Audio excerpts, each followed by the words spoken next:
Alright, the first thing I'm going to do when I start grading these is go to that checklist. And I'm going to look at the engine mount and see if it's in good shape. And the way I do that is I basically pull on that engine hook. Okay.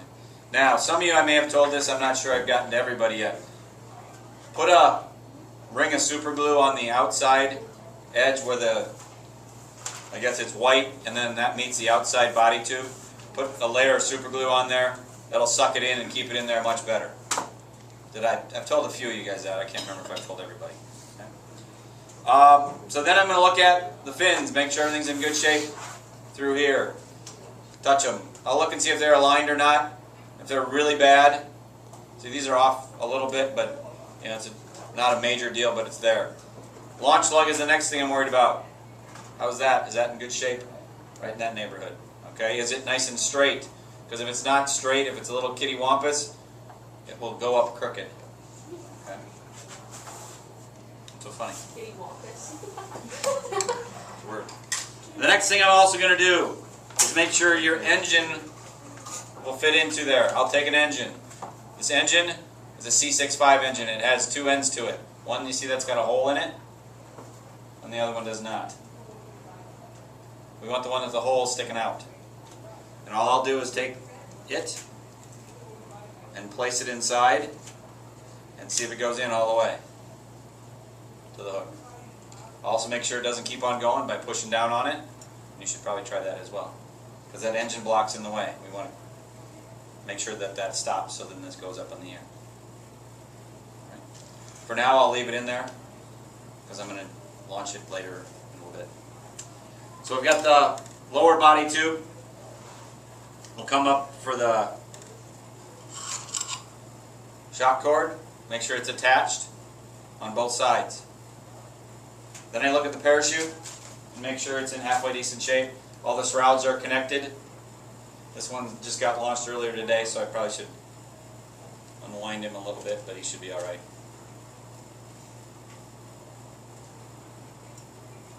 So it'll catch more air. Then I'll move up here, making sure that these fins are tight. This is open.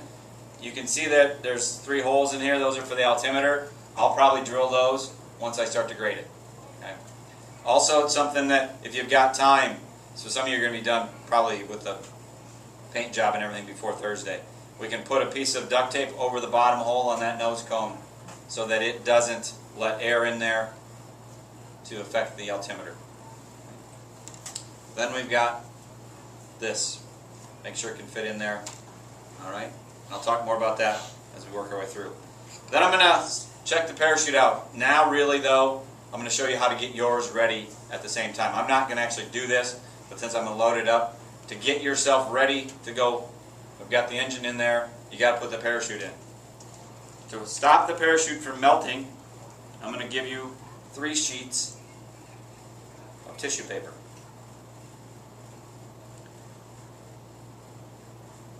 This is really 2 of them. You rip them and there's 1 and 2, and I'll give you a 3rd one. You take these and just lay it over the top and then loosely push it in. It's getting stuck on the shock cord. Get out of the way. Do that with 1. Then with 2, and then with 3. That's to prevent the exhaust gases that are come up from that engine when it blows the charge to blow the parachute from melting everything. Next, we get the parachute all set up. After I kind of got it all messed up here. What did I do? There we go. Because there can be some static cling, we'll add some baby powder to the inside of the parachute. Just a little, not a lot, just a little. Then you grab the parachute from the top, just flip it over so it's kind of cone-ish, and loosely fold it into a cone. And I mean loosely because you want it to be able to catch air. You don't want it to be ironed down so that it's not going to pop open. Okay? and then fold it down a little bit, wrap it a little bit. I like to every once in a while give it some of the cords like that. Not a lot of it, don't do it too tight, just so it's in there. And then try and get the shock cord in, which is always challenging when it's just you. And push some of that.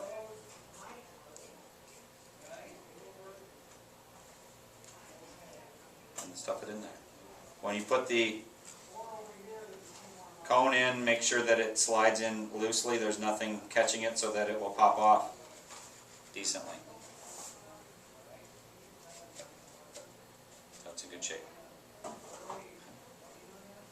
And that's pretty much ready to go for the inside. Then, to get the engine going, we take an igniter. Loose ones floating around, doesn't look like it.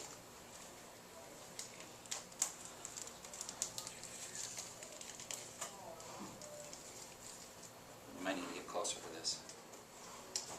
And what you will do is, one, make sure that the safety thing's out. There's this little key, this is the safety key, make sure it's out. And then once this is in the rocket, you will go clip those two things on there, like that. It's obviously in the engine, but I'm just going to show you what this looks like. Then, I'll hold it up in the air like that. The next thing you got to do is take this and put it into the controller. It doesn't do anything yet until you push down on it, and if you get a yellow light, do I have a yellow light? That means everything's good to go. Okay. When I'm done with that, I think I'll be able to do this. Yellow light, then I go 5, 4, 3, 2, 1, and that'll start the igniter. And then that lights the engine.